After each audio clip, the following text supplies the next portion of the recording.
Dear students, today I am going to continue chapter 9 of Organization of Commerce and Management, Standard 11 Commerce, session number 3 of the internal trade. In last two sessions, I started and gave the information related to the internal trade, starting with that introductory part, then after meaning of the internal trade with the help of the some examples. Then after I gave the flow chart, means the information related to the books.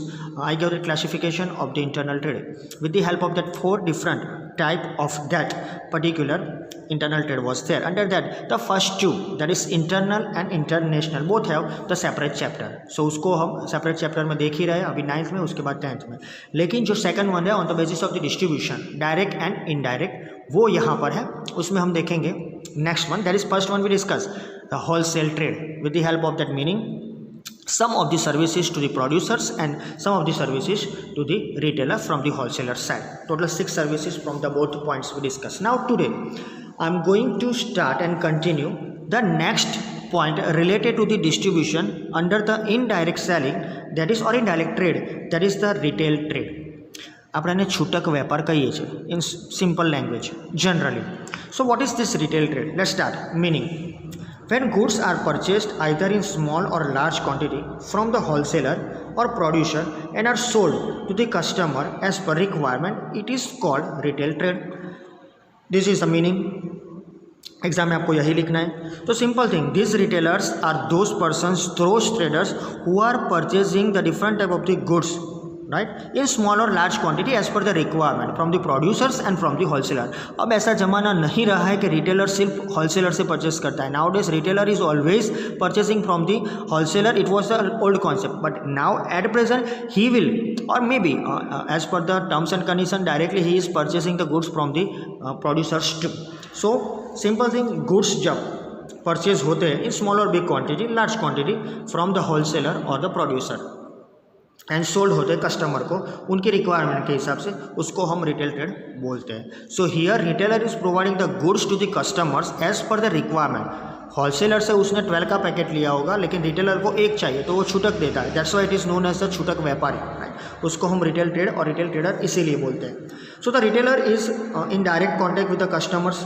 So he understand their needs. Also we discuss in the particular services of wholesaler to retailer. उसमें हमने देखा था कि customers की जो भी requirement होती है वो रिटेलर को ज़्यादा मालूम होती है क्योंकि he is in direct contact with the customer, right. तो उसकी नीड्स को समझता है. So as a result he tries to provide better services to customer.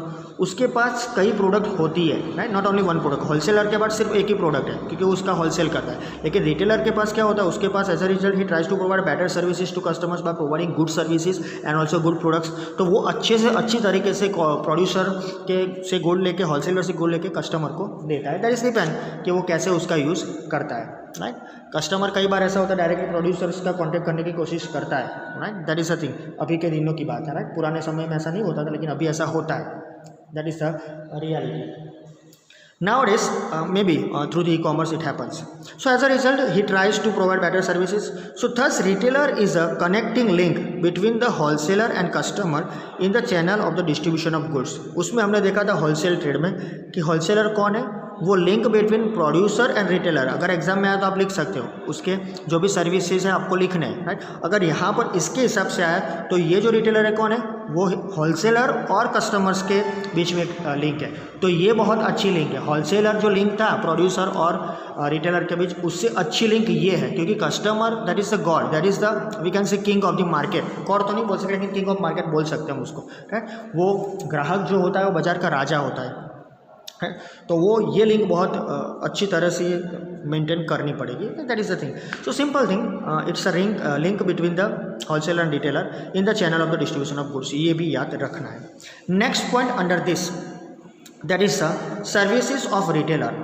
जैसे हमने देखा था services of wholesaler to retailer and services of wholesaler to producer, like that here services of retailer. यहाँ सर्विसेज सिर्फ एक ही है, ये सर्विसेज है services of retailer to wholesaler and producer. क्योंकि रिटेलर क्या है, दोनों को सेम तरीके से ट्रीट करता है क्योंकि दोनों के पास से उनको तो सिर्फ गुड्स परचेस ही करने होते हैं और he will get the benefit from the both the parties same. Let's start with the first one. कैसी सर्विस वो रिसीव करते हैं रिटेलर्स, रिटेलर्स कैसी सर्विस होलसेलर और प्रोड्यूसर को देते हैं. Information about market. I started give the information in the particular point that ये कस्टमर से डायरेक्ट जुड़े हुए हैं। तो ये रिटेलर क्या है, they understand the demand for goods of customer, उनका taste, preference etcetera, as he is in direct contact with the customer. ये एक पॉजिटिव कैरेक्टरिस्टिक्स भी कहा जाता है। ये सर्विस बहुत इंपॉर्टेंट है क्योंकि कस्टमर ऐसा है, उसकी क्या डिमांड है, उसकी क्या नीड है, उसका क्या टेस्ट है, प्रेफरेंस क्या भी है, वॉट एवर, राइट, उसको क्या गुड्स चाहिए, कैसा पैकिंग चाहिए, वो सब वो रिटेलर को बताएगा।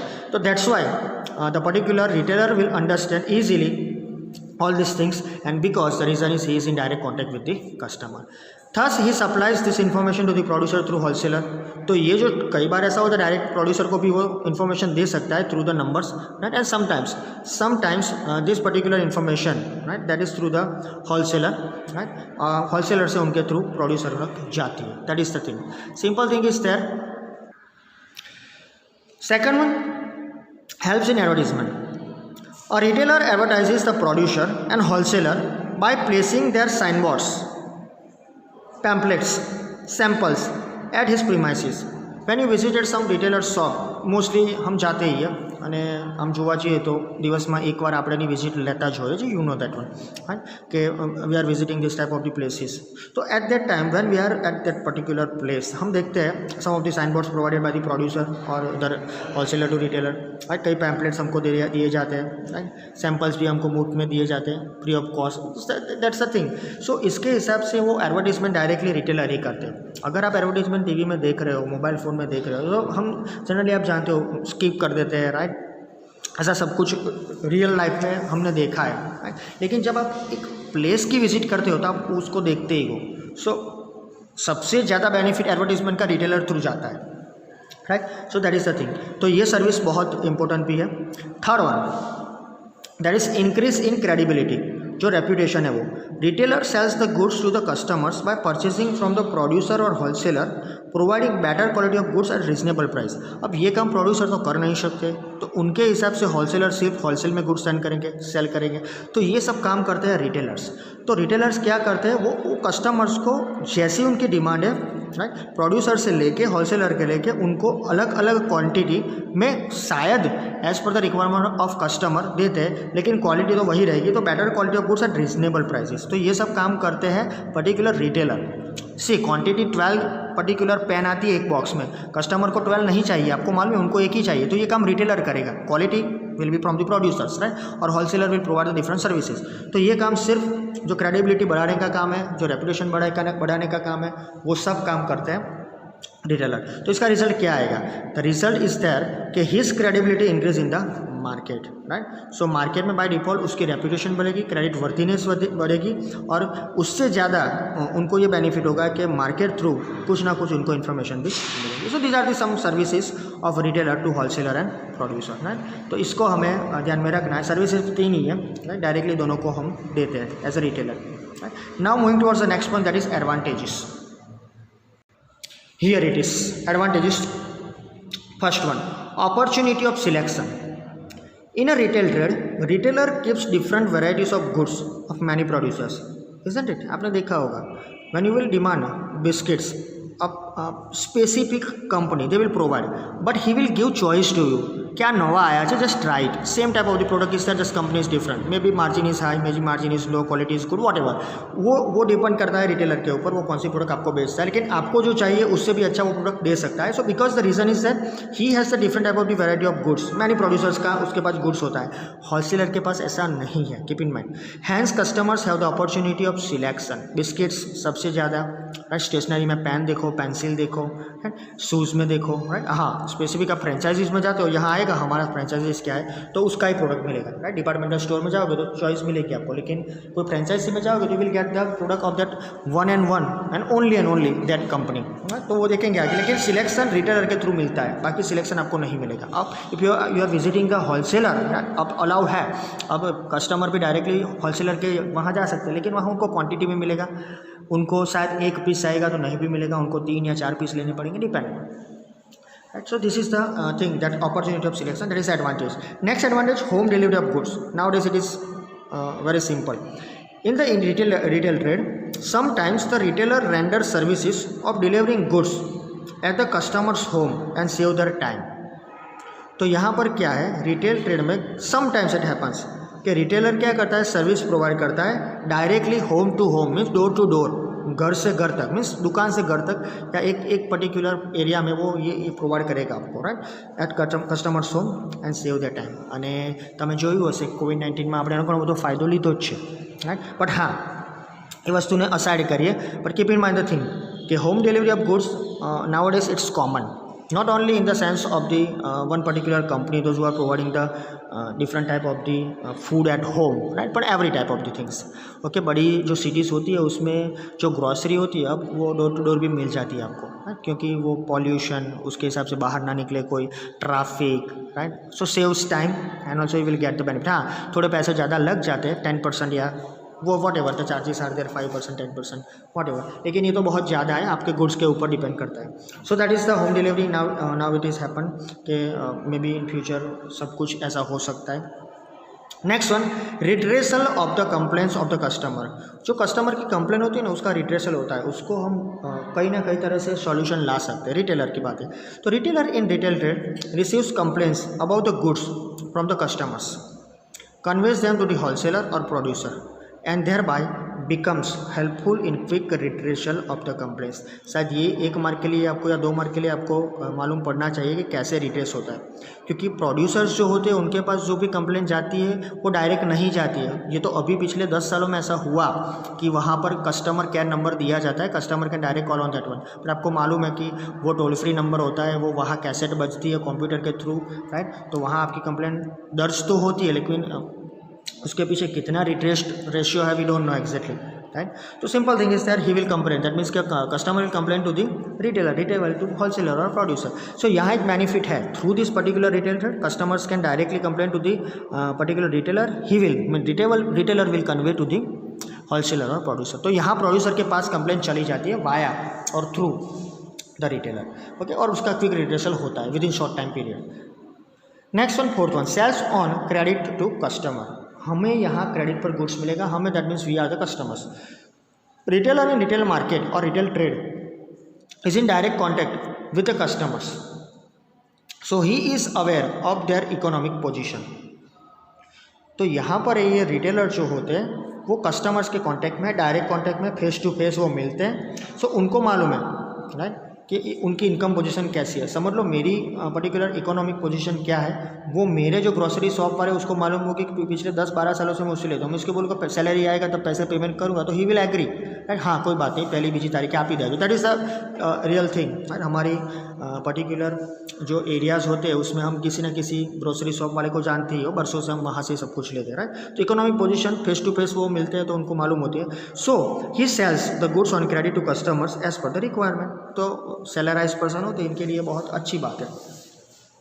Next point, after sales service. ये याद रखना, not only for the one particular product, every product के लिए बहुत जरूरी है. Retailer in retail trade provide services after sales of goods such as repairing, taking back और exchange the damage goods etcetera. तो ये याद रखने की ज़रूरत है. इलेक्ट्रॉनिक प्रोडक्ट्स में यह बहुत प्रॉब्लम होता है. कई बार सब जो भी कस्टमर ओरिएंटेड होती है जो भी प्रोडक्ट्स, उसमें ये प्रॉब्लम होता है. कई बार कई पैकेट्स जो प्रोप्राइटरी फूड उसको बोलते हैं, उसमें कई बार कुछ प्रॉब्लम आता है, तो वो ये उसको उनको एक्सचेंज करना ही पड़ता है. तो आफ्टर सेल सर्विस बहुत मायने रखती है. कोई भी चीज़ आप परचेस करो, सेलिंग के बाद जो सर्विस प्रोवाइड होती है ना, वही अच्छा सेलर या रिटेलर कहलाया जाता है. फॉर एग्जाम्पल, रिपेयरिंग चाहिए मोबाइल में, उसके तो सर्विस स्टेशन है, चलो वहाँ आपका रिपेयर हो जाएगा 1 साल के लिए. लेकिन कई चीज़ ऐसी होती है जो रिपेयरेबल नहीं होती, उसको एक्सचेंज भी करवाना पड़ता है, राइट. तो ये सब आफ्टर सेल सर्विस में आता है. शायद कई बार गुड्स वापस भी लेना हो, right, as per your choice आ गया हो, लेकिन एज़ पर योर चॉइस के हिसाब से जो आपको चाहिए था वो ना भी हो. ऐसा मैं नहीं बोल सकता, क्योंकि आपने परचेज़ किया, आपको मालूम है क्या परचेज़ करना, लेकिन खोलने के बाद मालूम पड़ा कि ये जो हमने लिया था वो नहीं है, तो वो एक्सचेंज हो जाता है, राइट. डैमेज गुड्स भी एक्सचेंज होता है, कई बार ऐसा होता है, right. Dress materials, saris, right, shoes, generally T shirts, ये सब में ऐसा होता है, तो एक्सचेंज हो जाता है. कई बार हम देखते हैं कि लिखा होता है बोर्ड पे no exchange, no return, that is a policy of the shopkeeper. लेकिन कई बार ऐसा होता है कि वो गुड्स भी इतना सस्ता होता है कि एक्सचेंज में नहीं चलता है. और अब समझ लो कि क्लोथ जैसी चीज़ है वो एक्सचेंज में आएगी, तो फिर यू नो दैट वन कि अभी के टाइम में वो अच्छा नहीं है कि वो एक्सचेंज में मिले, डिपेंड अपॉन द पॉलिसी, मैंने बोला. So these are some related advantages. Now other points are there 6 point, helpful to decision of purchase. By effective demonstration of products, retailer in retail trade provides information about its utility, quality, price, etc. तो इससे क्या benefit होगा कि जो भी retailer है, right, जो भी प्रोडक्ट्स परचेस करता है उसको उसके हिसाब से उस प्रोडक्ट की इन्फॉर्मेशन मिल जाती है, how to utilize that one, उसकी क्वालिटी क्या है, उसकी प्राइस क्या है, इसमें कितना बेनिफिट होगा, ये सब. So it is useful to customers to take the decision of purchase. तो ये सब रिटेलर देता है और रिटेलर को स्पेशल ट्रेनिंग दी जाती है थ्रू दी होलसेलर और समटाइम्स प्रोड्यूसर सेमिनार्स अरेंज करते हैं उसके हिसाब से. तो रिटेलर को भी ये सब सीखना होता है. So after taking the particular type of the work through the retailer और थ्रू द होलसेलर और the producer, he will demonstrate the goods and different type of the things at his particular place, that is shop. तो इसके हिसाब से customers क्या होते हैं, उनको डिसीजन लेने में अच्छा लगता है. ऐसी चीज़ होती है, इलेक्ट्रिकल प्रोडक्ट्स होती है, इलेक्ट्रॉनिक प्रोडक्ट्स होती है, तो उसका डेमोस्ट्रेशन जरूरी है. तो आपको मालूम होना चाहिए कि इसका फीचर क्या है, कैसे ये वर्क कर रहा है. राइट, कई बार ऐसा भी होता है, कई खाने की चीज़ ऐसी होती है फर्स्ट टाइम आप परचेस करते हो तो आपको मालूम नहीं होता कैसे बनाया जाता है, तो वो भी डेमोस्ट्रेशन नहीं दे, लेकिन आपको वो कैसे काम करता है वो भी रिटेलर बता देता है. Next one, freedom from the storage of goods. Retailer in retail trade supplies the goods to customer whenever it is needed as per requirement. तो मैंने बोला डोर टू डोर अब सर्विस हो गई है, तो रिटेलर को मालूम है कि भाई मंथ ख़त्म हो गया, 1 मंथ कंप्लीटेड, तो ये पर्टिकुलर पर्सन है वो हर महीने हमारे से कुछ ले जाता है, उसका पैकिंग तैयार रखेगा, उसको डोर टू डोर वो होम डिलीवरी भी कर देगा. तो उसकी रिक्वायरमेंट के हिसाब से रिटेलर उसको चीज़ पहुंचाता है. तो यहाँ क्या होता है, as a result customer get freedom from the storage of goods. तो कस्टमर को गुड्स स्टोर करने की ज़रूरत नहीं है, वो कभी भी ले सकता है. अभी तो क्या है, पहले क्या था आपको मालूम है कि जो भी फूड ग्रेन्स थे हम साल के भरते थे, अभी भी हम तो सभी साल भर के ही भरते हैं, लेकिन अब क्या होगा, अब होगा इसलिए अवेलेबल है. हम कई बार ऐसा कोई चीज़ ऐसी होती है जो साल भर की अब नहीं लेते हैं, डिपेंड, क्योंकि ऐसा नहीं कि सबने बंद कर दिया है. राइट, इंडिविजुअली मैं बोलूँ तो हमारे घर में अभी भी ऐसा ही चलता है, कई चीज़ ऐसी होती है साल भर की आ जाती है, लेकिन अब इजीली अवेलेबल है इसलिए हम स्टोरेज नहीं करते. जैसे राइस बोले तो हम उसको स्टोर नहीं करते ना, जैसे वीट, क्योंकि अब तो क्या है, वीट फ्लोर आ गया, तो कोई जो भी वर्किंग वुमन होती है वो अब क्या होता है, वो उसके पीछे समय बहुत नहीं देते, वो परचेस कर लेते सीधा wheat flour, depends. So storage की झंझट से मुक्ति मिल गई बिकॉज ऑफ दिस रिटेलर्स. ये कॉमन थिंग है. Next one, guidance to customers. A retailer in retail trade provides the guidance about the product to customers, provides the guidance about future prices of the product, supply of product and methods of consumption of the product. ये बहुत अच्छी चीज़ है. सब type का guidance customers को, consumers को retailers देते हैं. It is not directly available to the particular customers from the producers और the depend upon the situation. कई बार देते हैं लेकिन होलसेलर वो दोनों नहीं दे सकते. लेकिन अब तो क्या है, direction for use, direction to use आता ही है, लेकिन कई बार ऐसी इंफॉर्मेशन होती है कस्टमर्स के लिए जो शायद प्रोडक्ट के हिसाब से चलती है. तो ये प्रोडक्ट्स के हिसाब से क्या है, गारंटी गाइडेंस देते हैं, और ये जो होता है उसकी गारंटी होती है कि भाई हमारा प्रोडक्ट है वो अच्छा रहेगा. तो ये गाइडेंस होता है पर्टिकुलर वर्क के लिए, पर्टिकुलर प्रोडक्ट के लिए. और किसका गाइडेंस है, मोस्टली फ्यूचर प्राइसेस बढ़ेगा. ले लो तेल, जनरली हम बोलते हैं ऑयल. कई बार ऐसा सप्लाई प्रोडक्ट कम होने वाला है, ज़्यादा होने वाला है, बहुत स्टोरेज मत करो. और मेथड्स ऑफ कंजप्शन ये कॉमन है. अब तो मैंने बोला कि डायरेक्शन फॉर यूज़ है, तो ये सब उनको गाइडेंस कस्टमर्स को मिल जाता है. This are some common things, आपको मालूम है, रूटीन में आप सबका यूज़ करते हो. So we completed the 2 different type of the points related to the retail trade, that is services and advantages. Now the next point under this one, that is the limitations. Here it is. First one, more capital investment. Trader in retail trade provides the opportunity of selection to customers. देखो हमने advantages में देखा, बहुत सारे advantages है, लेकिन every coin has 2 side, right. कुछ ना कुछ तो उसकी भी लिमिटेशंस होगी, लूपहोल्स हो गए. तो पहला जो है कैपिटल इन्वेस्टमेंट, क्योंकि रिटेलर्स क्या करता है, सब सिलेक्शन की अपॉर्चुनिटी देता है कस्टमर को. So for this he has to give various products of many producers. For example biscuits, तो 3 अलग अलग कंपनियां सब जानते हो, राइट, जैसे कि पार्ले, सनफिस्ट, ब्रिटानिया. तो तीनों की तीनों कंपनी के उसको बिस्किट्स रखने पड़ेंगे, सिंपल. तो उसका जो इन्वेस्टमेंट में बढ़ जाएगा. इससे बिस्किट की बात है, कॉमन में इसका कई चॉकलेट्स भी आते हैं, कई ऐसी प्रोडक्ट होती है जिसको एक से ज़्यादा रखना पड़ता है. तो has the he requires that retailer requires large capital investment. So ज़्यादा से ज़्यादा उसको इन्वेस्टमेंट करना पड़ेगा. और कई बार कई गुड्स ऐसे होते हैं उसमें रिप्लेसमेंट भी नहीं होता है. Next one, risk of deterioration, जो बिगड़ जाता है वो, risk of deterioration of perishable goods, जो जल्दी से बिगड़ने वाले गुड होते हैं उसमें जो नुकसान होता है, राइट। समटाइम्स पेरिसेबल गुड्स आपको मालूम है, फ्रूट्स है, वेजिटेबल है, मिल्क रिलेटेड प्रोडक्ट्स है, वो समटाइम्स रिमेन अनसोल्ड, वो बेची शायद कुछ ना कुछ रीजन से उसका सेलिंग नहीं होता है, so there is possibility of deterioration, बिगड़ जाता है, so the loss on this is borne by the retailer, so it become sometimes that why we are putting this type of the things in our storages, right, उसको कम कर दो। कई बार ऐसा होता है, लेकिन कस्टमर्स की डिमांड के हिसाब से हमको रखना पड़ता है, राइट। आइसक्रीम्स होता है, जो भी डेयरी प्रोडक्ट्स में सब कुछ आ गया वो भी होता है, मिल्क और मिल्क रिलेटेड जो भी है वो अनसोल्ड होता है, वेजिटेबल्स होता है, कई बार फ्रूट्स होता है, ये सब तो इन बिजनेस में ध्यान रखना पड़ता है, राइट। कई बार वो पेरिसेबल गुड्स है तो डेट्रियोरेशन हो सकता है, सो द लॉस बेयर और borne by the retailer. Third one, risk of goods getting outdated, when the goods become outdated sometimes due to the change in preference.